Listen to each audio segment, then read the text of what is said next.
उनके माध्यम से हिंदुस्तान कितना सशक्त बने। 4 पंक्तियां प्रार्थना करता हूँ। हे प्रभु, स्वरों में धार आए तो धरा की शान बन जाए। स्वरों में धार आए तो धरा की शान बन जाए। कभी जय गीत बन जाए, कभी जयगान बन जाए। स्वरों में धार आए तो धरा की शान बन जाए। कभी जय गीत बन जाए, कभी जयगान बन जाए। हमारी कल्पना की तूलिका से रंग जब निकले, हमारी कल्पना की तूलिका से रंग जब निकले, धराम्बर के बीचों बीच हिंदुस्तान बन जाए। धराम्बर के बीचों बीच हिंदुस्तान बन जाए। और हमारे बीच में सब नवयुवक हैं और इस जवानी को सही दिशा देने के लिए इंटर कॉलेजों की, डिग्री कॉलेजों की स्थापना का जो यहाँ पर एक संकल्प लिया गया, मैं उसको प्रणाम करता हूँ। तब 4 पंक्तियां नवयुवकों के लिए रखता हूँ, 4 पंक्तियां उनके लिए प्रार्थना करता हूँ। हे प्रभु, उठे जो भाव इस दिल में सवर कर छंद हो जाए। उठे जो भाव इस दिल में सवर कर छंद हो जाए।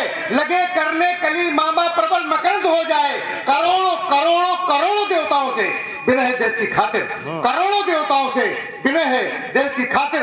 कृपा कर दो कि हर बच्चा विवेकानंद हो जाए। कृपा कर दो कि हर बच्चा विवेकानंद हो जाए। और विवेकानंद सर के हाथों में जब देश पहुंचे तो संचालन करें, हमारे आपके एजेंडे पर करें। वो एजेंडा आपके बीच में रखता हूं कि सदा तस्वीर क्या, जब देश के रहनुमा हमारे देश संचालक हैं, उनके सामने एजेंडा क्या होना चाहिए, वो एजेंडा ये होना चाहिए। अगर लगे कि एजेंडा होना चाहिए तो आप सबका समर्थन मिलना चाहिए कि सदा तस्वीर भारत माँ के अपने दिल में रखते हैं। सदा तस्वीर भारत माँ के अपने दिल में रखते हैं। कथन चोरी तथा चुपके नहीं, महफिल में रखते हैं। 2 चीजें होती है, एक भक्ति, दूसरी देशभक्ति। भक्ति तो छुपा की जा सकती है, लेकिन देशभक्ति के लिए सामने आना पड़ता है, तब हमारा संकल्प आगे बढ़ता है कि सदा तस्वीर भारत माँ के अपने दिल में रखते हैं। कथन चोरी तथा चुपके नहीं, महफिल में रखते हैं। मोहब्बत हिंद से हमको कितनी कैसे बतलाएं, हम अपनी जान तो कश्मीर व करगिल में रखते हैं। अपनी जान तो कश्मीर व करगिल में रखते हैं। और बहुत सारे विषयों को लेकर मैं बैठा था कि किस पर रचना पढ़ूंगा। अवधि का कार्यक्रम है, मैं अवधि पर भी 10-5 मिनट रचना पढ़ सकता हूँ। मैं सोचा था सिख गुरुओं का बलिदान आपके बीच में रखूंगा, लेकिन बहुत सारे विषयों को हमारे कवियों ने समेट लिया है। एक ऐसा विषय जिसका संकेत प्रथम चक्र में हमारे बीच में हमारे विद्वानों ने किया था कि आजादी का इतिहास ठीक ढंग से हमारे सामने नहीं लाया गया, जिसको सुधारने की आवश्यकता है। एक रचना आपके बीच में रखता हूं और रचना की 2 पंक्तियां आपके बीच रखता हूं। 2 पंक्तियों में उस महापुरुष का नाम, उस क्रांतिकारी का नाम, जब आ जाए दादा बैठ जाओ, दादा बैठ, 5 मिनट, ज्यादा नहीं, 5 मिनट। 2 पंक्तियां पढ़ता हूं और उस पंक्ति में उस क्रांतिकारी का नाम है जिसने देश की आजादी के लिए, आपके हृदय में सम्मान है लेकिन सरकार के सम्मान में 70 वर्ष बीत गए, उसके हृदय में सम्मान नहीं था। उस व्यक्ति का नाम जब आपके सामने आए तो एक बार जोरदार तालियों से समर्थन की जाए, जिससे मैं वो रचना आपके सामने पूरी पढ़ सकूं कि जिस योद्धा का मिला न जग में, जिस योद्धा का मिला न जग में अब तक कोई सानी, जिस योद्धा का मिला न जग में अब तक कोई सानी, उस सुभाष ने स्वतंत्रता की पहली रची कहानी। उस सुभाष ने स्वतंत्रता की पहली रची कहानी कैसे रची, हम आप सब जानते हैं। 1947 में आजाद होता है, लेकिन क्या हमें कभी पढ़ाया गया कि 1947 से पहले भी आजाद हो सकता था, जबकि लगभग आजादी के करीब पहुंच गया था 1943 में। बहुत सारे क्षेत्रों को उस सुभाष चंद्र बोस ने, उस क्रांतिकारी ने आजाद करा लिया।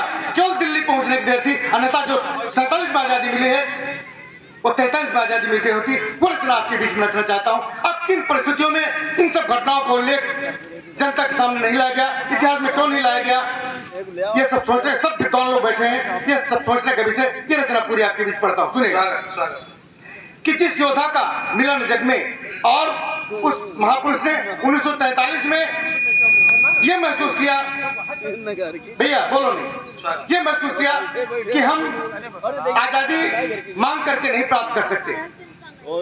बहुत ताकतवर अंग्रेज हैं, इनसे हम लड़ करके ही प्राप्त कर सकते हैं। अगर मांगने से आजादी देना होता तो प्रथम विश्व युद्ध में दे दिए होते। ये दूसरा विश्व युद्ध चल रहा है, हम इंतजार करें कि विश्व समाप्त होगा और तब हमको आजादी दे करके जाएंगे, ऐसा संभव नहीं। उसने इसका किया, इस समय ये युद्ध लड़ रहे हैं, इस समय हमारा दुश्मन परिस्थितियों में है, इस समय इनके ऊपर हमला बोलने की आवश्यकता है। और उस सटीक मौके का अनुमान लगा करके हमला बोल दिया। कई क्षेत्रों में तिरंगा झंडा फहराया।